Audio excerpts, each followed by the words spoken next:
Hi ಸ್ನೇಹಿತರೆ, ಎಲ್ಲರಿಗೂ ನಮಸ್ಕಾರ. ಎಲ್ಲರೂ ಚೆನ್ನಾಗಿದ್ದೀರಾ ಅಂತ ಭಾವಿಸ್ತೇನೆ.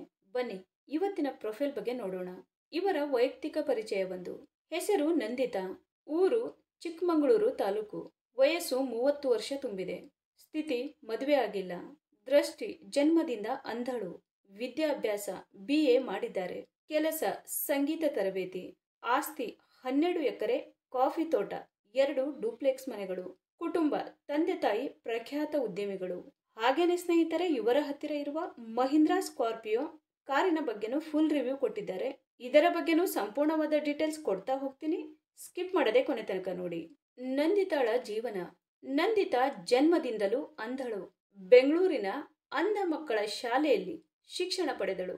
ಪುಸ್ತಕಗಳು ಓದಲು ಕಣ್ಣುಗಳಿಲ್ಲ, ಆದರೆ ಕಿವಿಗಳು ಆಕೆಯ ಕಣ್ಣುಗಳಾಗಿದ್ದವು. ಅವಳ ಕಣ್ಣುಗಳು ಬೆಳಕನ್ನು ಕಂಡಿಲ್ಲ, ಆದರೆ ಜೀವನದ ಸ್ಪರ್ಶವನ್ನು, ನುಡಿಗಳ ಸತ್ಯವನ್ನು ಮನದಾಳದಲ್ಲಿ ಅರಿತವಳು. ಆಕೆಯ ತಂದೆ ತಾಯಿ ನೀಡಿದ ಧೈರ್ಯ, ಶ್ರದ್ಧೆ ಮತ್ತು ಪ್ರೋತ್ಸಾಹ ಅವಳ ಬದುಕಿಗೆ ಬೆಳಕಾಯಿತು. ಮೌನದಲ್ಲಿಯೇ ಜೀವನ ಅರಿತವಳು ನಂದಿತಾ. ನಿಮ್ಮಲ್ಲಿ ಕಾಣುವ ಸ್ವಭಾವ. ನಾನು ನಿನ್ನ ಮುಖ ನೋಡಲಾರೆ, ಆದರೆ ನಿನ್ನ ಮನಸ್ಸು ತುಂಬಾ ಸ್ಪಷ್ಟವಾಗಿ ಅರಿತುಕೊಳ್ಳಬಲ್ಲೆ. ನನ್ನ ಕೈ ಹಿಡಿದು ಸಾಗುವವನು ನಿಜವಾಗಿರಬೇಕು. ನಾನು ನಂಬಿದ ಮೇಲೆ ಕೈ ಬಿಡಬಾರದು. ನನಗೆ ನಿನ್ನ ನೋಟದಿಂದ ಮುದ್ದು ಕೊಡಲಾಗದು, ಆದರೆ ನಿನ್ನ ಶಬ್ದದಿಂದ ನನಗೆ ಆಳವಾದ ಪ್ರೀತಿ ಬೇಕು. ನನ್ನೊಂದಿಗೆ ಬಾಳಲು ನೀನು ಸಿದ್ಧನಾದ್ರೆ ನಾನು ನಿನ್ನೊಳಗೆ ಬೆಳಕಾಗಬಲ್ಲೆ, ಓಕೆನಾ? ನನ್ನ ಸ್ವಭಾವ ಇಷ್ಟ ಆದಲ್ಲಿ ಬೇಗ ಕಮೆಂಟ್ ಮಾಡಿ ತಿಳಿಸಿ. ಹಾಗೇನೆ ಸ್ನೇಹಿತರೆ, ಇವರ ಹತ್ತಿರ ಇರುವ Mahindra Scorpio Z8 L diesel ಕಾರಿನ ರಿವ್ಯೂ ನೋಡೋದಾದ್ರೆ, ಒಳಗಿನ ಫೋಟೋಗಳು ಎಲ್ಲ ಈ ತರಹ ಇದೆ ಅಂತ ಹೇಳಿಕೊಂಡಿದ್ದಾರೆ.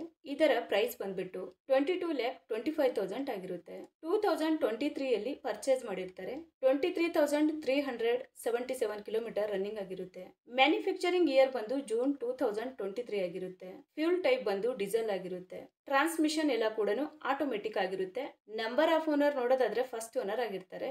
ಇನ್ಸೂರೆನ್ಸ್ ನೋಡೋದಾದ್ರೆ ಕಂಟಿನ್ಯೂ ಇದೆ ಅಂತ ಹೇಳಿಕೊಂಡಿದ್ದಾರೆ. ಈ ಕಾರಿನ ಒಳಗಡೆ ಸೀಟ್ ಎಲ್ಲ ಈ ತರಹ ಇದೆ ಅಂತ ಹೇಳಿ ಮಾಹಿತಿಯನ್ನ ಸ್ಪಷ್ಟವಾಗಿ ತಿಳಿಸಿಕೊಟ್ಟಿದ್ದಾರೆ. ಹಾಗೇನೆ ಸ್ನೇಹಿತರೆ, ಇಂಜಿನ್ ಮತ್ತು ಟ್ರಾನ್ಸ್ಮಿಷನ್ ನೋಡೋದಾದ್ರೆ, ಇಂಜಿನ್ ಬಂದು 2184 cc ಇದೆ ಮತ್ತು 4 ಸಿಲಿಂಡರ್ಸ್ DOHC ಆಗಿರುತ್ತೆ ಅಂತಾನು ಹೇಳಿದ್ದಾರೆ. ಮತ್ತೆ ಇಂಜಿನ್ ಟೈಪ್ ಬಂದು 2.2 ಲೀಟರ್ ಡೀಸೆಲ್ ಇಂಜಿನ್ ಆಗಿರುತ್ತೆ ಅಂತಾನು ಹೇಳಿದ್ದಾರೆ. ಹಾಗೇನೆ ಮ್ಯಾಕ್ಸಿಮಮ್ ಪವರ್ ನೋಡೋದಾದ್ರೆ 172 BHP ಮತ್ತೆ RPM ಬಂದು 3500 ಅಂತಾನು ಹೇಳಿದ್ದಾರೆ. ಮತ್ತೆ ಟರ್ಕ್ ಬಂದು 400 Nm ಆಗಿರುತ್ತೆ ಅಂತಾನು ತಿಳಿಸಿದ್ದಾರೆ. ಸ್ನೇಹಿತರೆ, ಇದು ಇಷ್ಟು ಈ ಒಂದು ಕಾರಿನ ಕಂಪ್ಲೀಟ್ ರಿವ್ಯೂ ಆಗಿರುತ್ತೆ. ನಿಮಗೇನಾದ್ರೂ ರಿವ್ಯೂ ಇಷ್ಟ ಆದ್ರೆ ಲೈಕ್ ಮಾಡಿ. ಹಾಗೇನೆ ಬೇರೆ ಏನಾದ್ರೂ ಇನ್ಫಾರ್ಮೇಶನ್ ಬೇಕಾದ್ರೆ ಚಾನೆಲ್ಗೆ ಜಾಯಿನ್ ಆಗಿ ಕಾಂಟ್ಯಾಕ್ಟ್ ಮಾಡಿ. ಧನ್ಯವಾದಗಳು.